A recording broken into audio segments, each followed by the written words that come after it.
தினமணி நேயர்களுக்கு வணக்கம். விடுதலை சிறுத்தைகள் கட்சியினுடைய தலைவர் திரு தொல் திருமாவளவன் அவர்கள் தொடர்ந்து தொலைக்காட்சிகளில் பேட்டி கொடுத்து கொண்டிருக்கிறார். அதில் திமுக கூட்டணியிலிருந்து விலகும் முடிவை அவர் அறிவித்திருக்கிறார் என்று நாம் சொல்ல முடியாது. ஆனால் ஒரு விஷயத்தை அவர் தெளிவுபடுத்துகிறார். நாங்கள் திமுகவிற்கு அழுத்தம் கொடுக்க விரும்பவில்லை. எங்களுடைய நிலைப்பாட்டிற்கு எதிராக திமுக முடிவெடுக்குமானால் அந்த கூட்டணியிலிருந்து விலகுவதை தவிர வேறு வழி இல்லை என்று சொல்லியிருக்கிறார். இதன் பின்னணியில் நடந்தது என்ன என்பதை விவரிக்கும் வீடியோவாக இது அமைகிறது. விடுதலை சிறுத்தைகள் கட்சியினுடைய தலைவர் திரு தொல் திருமாவளவன் அவர்கள் திமுக கூட்டணியில் தொடர்ந்து பயணித்துக் கொண்டிருக்கிறார். திமுக கூட்டணியில் அவருடைய இருப்பு என்பது ரொம்ப முக்கியமான ஒன்று. உறவுகளும் பார்த்தீர்கள் என்று சொன்னால் திரு ஸ்டாலின் அவர்களோடு தொடர்ந்து அவர் நட்பு பாராட்டுவதில் எந்த விதமான தயக்கமும் இதுவரைக்கும் காட்டியதில்லை. பல பிரச்சனைகள் இடைப்பட்ட காலத்தில் அவர்கள் நிர்வாகிகள் அல்லது திமுகவில் கூடிய சில நிர்வாகிகள் மூலமாக சில பேச்சுக்கள், வார்த்தை போர்கள் நடைபெற்ற போதும் கூட தலைவர்கள் தரப்பில் எந்த விதமான முரண்பாடுகளும் எழவில்லை. இப்போ 2021 சட்டப்பேரவை தேர்தல், இந்த தேர்தல் காலம் நெருங்க பலவிதமான பேச்சுக்கள் தொடர்ந்து வந்து கொண்டே இருக்கிறது. அதில் ரொம்ப முக்கியமாக விடுதலை சிறுத்தைகள் கட்சி திமுக கூட்டணியிலிருந்து விலகக்கூடும் அப்படிங்கிறது இன்றைக்கு நேற்றைக்கு அல்ல.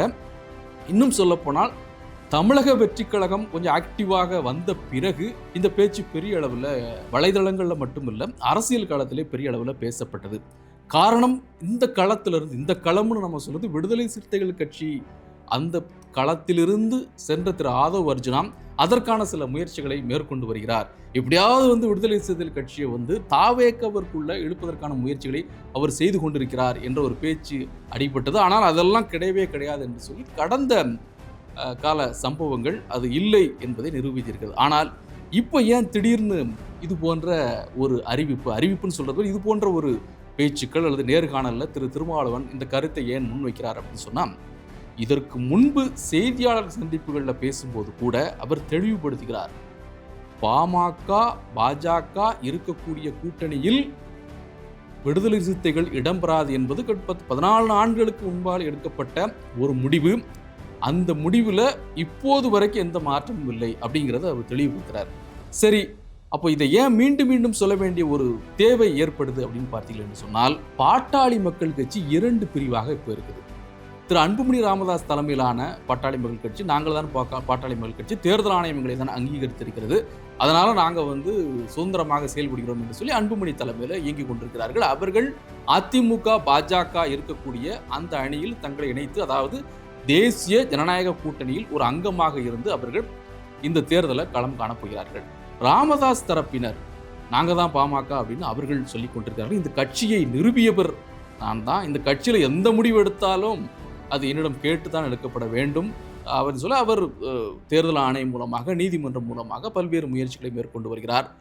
அவருடைய தரப்பு திமுகவோடு பேச்சுவார்த்தை நடத்தி கொண்டிருக்கிறது அப்படிங்கிற ஒரு தகவல் தான் விசிக அங்க இடத்துல இருக்குமா இருக்காதா என்ற கேள்வியை செய்தியாளர்கள் தொடர்ந்து அவரிடம் கேட்டுக்கொண்டே இருக்கிறார்கள். சரி, அப்போ இந்த தகவல் உண்மைதானா அப்படின்னு விசாரிக்கின்ற பொழுது அதிகாரப்பூர்வமற்ற சில நகர்வுகள் அங்கே நடந்தது உண்மைதான் அப்படின்னு சொல்லி சில பத்திரிகையாளர்கள், விமர்சகர்கள் சொல்றாங்க. கட்சி தரப்பிலிருந்து, அதாவது ராமதாஸோடு இருக்கக்கூடிய ஜி.கே. மணி போன்றவர்கள், அருள் எம்எல்ஏ போன்றவர்கள் இதற்கான முயற்சிகளை தொடர்ந்து மேற்கொண்டு கொண்டே இருக்கிறார்கள். அவருடைய விருப்பம் என்பது திமுக அணியில் இடம்பெற வேண்டும். ராமதாஸ் அவர்கள் கூட சில செய்தியாளர் சந்திப்புகள் சொல்கின்ற பொழுது குறை சொல்லக்கூடிய ஒன்றும் ஆட்சி இல்லைங்க, திரு மு.க. ஸ்டாலினுடைய ஆட்சி என்று சில விஷயங்களை சொல்கிறார். அருள் எம்எல்ஏ அவர்கள் கூட பேசுகின்ற பொழுது திருமாவளவன் பிரச்சனை குறித்து அவர்கள் எடுக்கின்ற பொழுது ராமதாஸ் அவர்கள் பெறாத பிள்ளை திருமாவளவன் என்றெல்லாம் கூட சில கருத்துக்களை அவர் முன்வைத்தார்.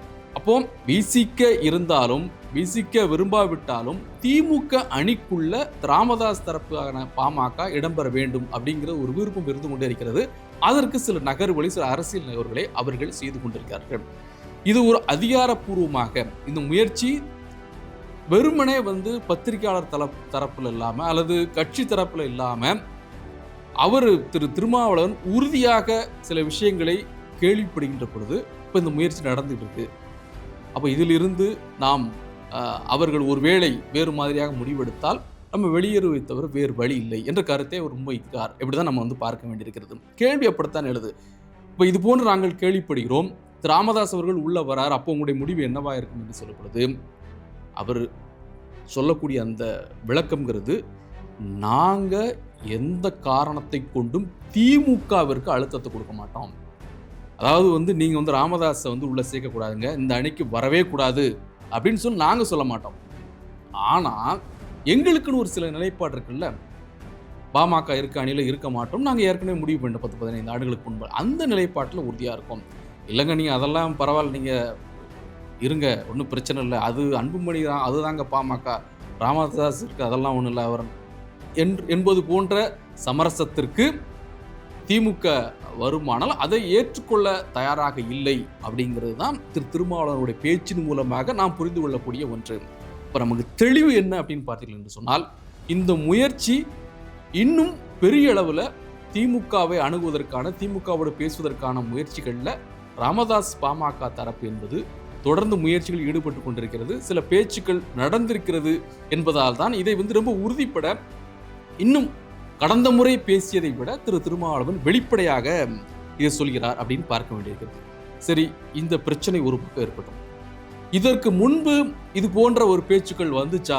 விசிக விலக போகிறதுன்னு பேச்சு வந்துச்சுன்னா வந்துகிட்டே இருக்கு. 2024 வந்திருக்குது. கடந்த ஆண்டு இது போன்ற ஒரு பேச்சுக்கள்லாம் வந்துச்சு. இன்னும் குறிப்பா சொல்ல போனா, அம்பேத்கர் பற்றி ஒரு நூல் வெளியீடு வந்துகிற பொழுது ஆதவ அர்ஜுனா அவருடைய அந்த நிறுவனம் ஏற்பாடு செய்த அந்த விழாவில் திரு விஜய் அவர்கள் கலந்து கொள்கிறார் என்று சொல்கின்ற பொழுது, அந்த விழாவில் இவர் கலந்து கொள்வார் என்று எதிர்பார்க்கப்பட்ட நிலையில கடைசி நேரத்தில் அந்த விழாவை திருமாவளவன் புறக்கணித்தார். முதல்ல அது ஒரு நூல் வெளியீட்டு விழா என்று அவர் அதில் கலந்து கொள்ள ஒன்றும் பிரச்சனை இல்லை என்று சொன்னவர், பின்னாளில் என்ன பார்த்தீங்கன்னா ஓரிரு நாட்களில் அதை மாற்றிக்கொண்டு, தன் நிலைப்பாட்டை மாற்றிக்கொண்டு அந்த விழாவில் அவர் புறக்கணித்தார், கலந்து கொள்ளவில்லை. காரணம், இதை பயன்படுத்தி வேறு விதமான முயற்சிகள் நடக்கின்றன, அதற்கு நான் ஆளாக விரும்பவில்லை என்று ஒரு விளக்கத்தை சொல்லிட்டு அதில் புறக்கணித்து அந்த விழாவில் அவர் கலந்து கொள்ளவில்லை.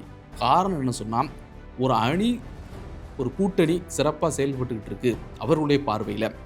ஸோ அந்த அணிக்குள்ள விசிகாவால் ஒரு பிரச்சனை வந்துச்சுங்கிற ஒரு பெயர் வர வேண்டாம் என்ற அடிப்படையில் அதை கலந்து கொள்வதை புறக்கணித்தார் அப்படின்னு தான் பார்க்க முடிகிறது. அதற்கப்புறம் விசிக திமுக கூட்டணியில் ஏதாவது பிரச்சனை வந்துச்சாங்கன்னா வந்துச்சு. எப்போது அப்படின்னு சொன்னால், ஆட்சி அதிகாரத்தில் பங்கு அப்படின்னு திருமாவளவன் ரொம்ப முன்னாடி பேசிய ஒரு பேச்சு அவருடைய சமூக வலைதள பக்கத்தில் பதிவேற்றப்படுது. அதற்கு பெரிய அளவில் ஒரு எதிர்ப்பு கிளம்புது. பதிவேற்றப்பட்ட அந்த வீடியோ நீக்கப்படுது. அதற்கப்புறம் சில விளக்கங்கள் கொடுக்கப்பட்டு மறுபடியும் பதிவேற்றப்படுது.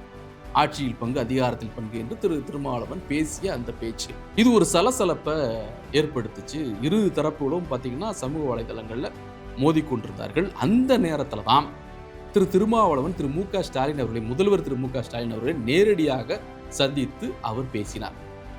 பேசுகின்ற பொழுது சில விளக்கங்களை அவர்கிட்ட கொடுத்தாரு. அதோடு அந்த பிரச்சனை முடிவு வந்துச்சு.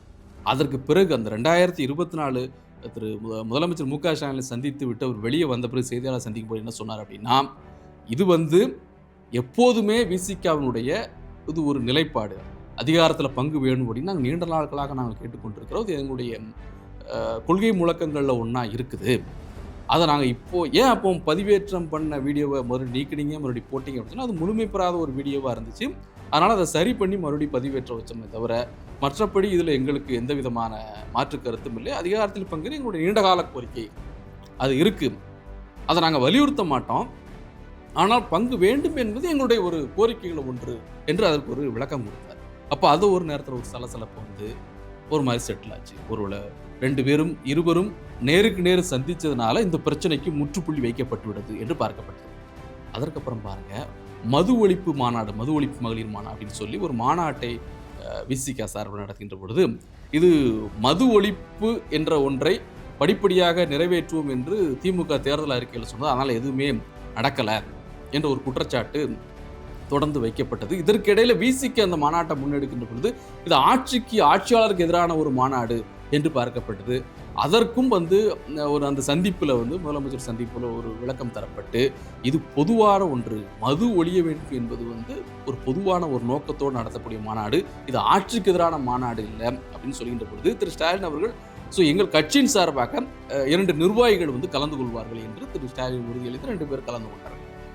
இது அந்த நேரத்தில் ஒரு பரபரப்பை ஏற்படுத்துவது, விலகுகிறார்களா, கூட்டணியிலிருந்து பிரிகிறார்களா அப்படிங்கிற மாதிரியான பேச்செலாம் வந்து. ஏன்னா செய்தியாளர் அதில் கேட்டாங்க, எல்லோரும் இது பொதுவான மாநாடு, இப்போ எல்லாருக்கும் அழைப்பு விடுப்பீர்களா, அதிமுகவுக்கு அழைப்பு விடுவீங்களா, எல்லாருமே வரலாம், யார் வேணாலும் வரலாங்க என்று சொன்னதும் ஒரு பிரச்சனையை அந்த நேரத்தை ஏற்படுத்துது. பொதுவாக நாங்கள் சொன்னாங்க, பொதுவான மாநாடு என்ற அடிப்படையில் தனிப்பட்ட முறையில் நாங்கள் யாருக்கும் அழைப்பு கொடுக்கல என்று பின்னால் அது வந்து விளக்கம் கொடுக்கணும். எனவே கடந்த 2 ஆண்டுகளில் விசிக வெளியே வருது, திமுக அணியிலிருந்து வெளியே வருதுன்னு சொல்லக்கூடிய அந்த பேச்சு அப்படிங்கிறது வந்து இப்போ உடனே ஏற்படுது. 2 ஆண்டுகளாகவே அவ்வப்போது ஏற்பட்டு அது ஒரு மாதிரி செட்டில் பண்ணப்பட்டுச்சு. இது ஒரு விளக்கம் கொடுக்கப்பட்டு, இல்லை சந்திப்புகள் மூலமாக, ஒரு வீடியோக்கள் மூலமாக, செய்தியாளர் சந்திப்பு மூலமாக, அறிக்கைகள் மூலமாக அதெல்லாம் சரி செய்யப்பட்டது. இந்த நேரத்தில் தான் மீண்டும் இந்த பிரச்சனை வந்திருக்கிறது. விலகக்கூடிய ஒரு முடிவை திருமாவளவன் எடுக்கக்கூடும் என்ற ஒரு பார்வை.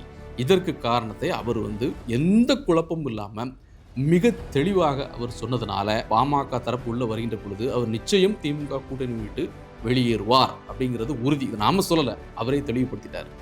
ஸோ நம்ம பார்க்கணும், அப்போ என்ன வேறு என்ன வாய்ப்பு இருக்குது? திமுக அணியில் இல்லைன்னா இப்போ அதிமுக அணிக்கு போகணும் நிச்சயமாக முடியாது. அங்கேயும் பாமக இருக்குல்ல, ராமதாஸ் அன்புமணி இருக்கிறார்ல. ஸோ பாமக அன்புமணி இருக்கிறார் மட்டும் இல்லை, பாஜக பாமக இருக்க அணியில் இருக்காதுன்னு சொன்னதுனால அதிமுக அணிக்கு போக 1% கூட இல்லை, எந்த மொத்தத்தில் போகிறதுக்கான வாய்ப்புங்கிறது முற்றிலுமா இல்லை.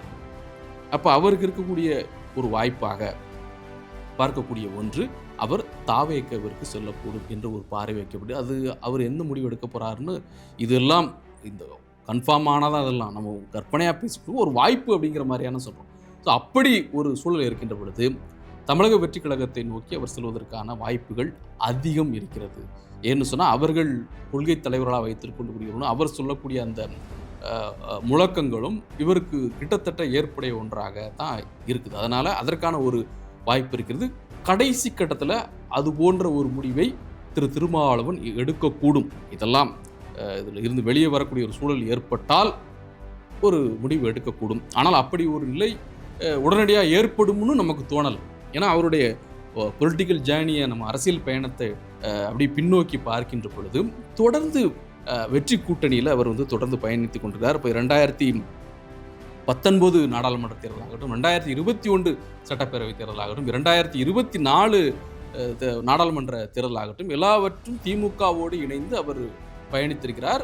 குறிப்பிடத்தகுந்த வெற்றியையும் பெற்றிருக்கிறார் என்கின்ற பொழுது வெற்றி பெற்றிருக்கக்கூடிய தொடர் வெற்றிகளை பெற்றக்கூடிய ஒரு கூட்டணியிலிருந்து ஒரு விலகக்கூடிய ஒரு முடிவை அவர் விரைந்து எடுத்து விட மாட்டார். எவ்வளவு தூரம் அங்கே பயணிக்க முடியுமோ அதற்கான முயற்சி தான் மேற்கொள்ளார். ஏன்னா வெற்றி கூட்டணின்னு நம்ம சொன்னதுனால அதற்கு அதற்கு முன்னால் பார்த்தீங்கன்னா நீங்கள் ஒரு 2009, 2014, இப்போ 2004, இப்போ 2016 இதெல்லாம் வெவ்வேறு முடிவுகள். மக்கள் நல கூட்டணி 2014 ஏற்பட்டுச்சு. அதற்கு முன்பு பார்த்தீங்கன்னா ஜனதாதளம் அதில் அவர் ஒரு அணி அமைச்சு போட்டிட்டார் பார்லிமெண்ட் தேர்தலில். 2001 மறுபடியும் 2001 அதற்கு முன்பு பார்த்தீங்கன்னா திமுக அணியில் இருந்தார். 1999 பார்த்தீங்கன்னா தமிழ் மாநில காங்கிரஸ் தலைமையிலான அணியில் வந்து அவர் போட்டிட்டார். இதெல்லாம் இருக்குது. ஆனால் வெற்றி அப்படின்னு அந்த சதவீதம் என்று பார்க்கின்ற பொழுது திமுக அணியில் பயணித்த பிறகு தான் அவருக்கு தொடர் வெற்றிகளை பெற்றிருக்கிறார். எனவே அதற்கான அப்படி ஒரு முடிவை எடுக்கக்கூடிய ஒரு சூழல் ஏற்படாது. ஏற்பட்டால் இப்படி சில வாய்ப்புகள் இருக்கிறது. முடிவு திருமாவளவன் அவர்கள் கையில் தான் இருக்கிறது. இதனை ஒரு அரசியல் பார்வையாக இந்த தேர்தல் காலகட்டத்தில் இது ஒரு பார்வையாக நாம் இங்கே முன்வைக்கின்றோம். மீண்டும் சந்திப்போம். நன்றி.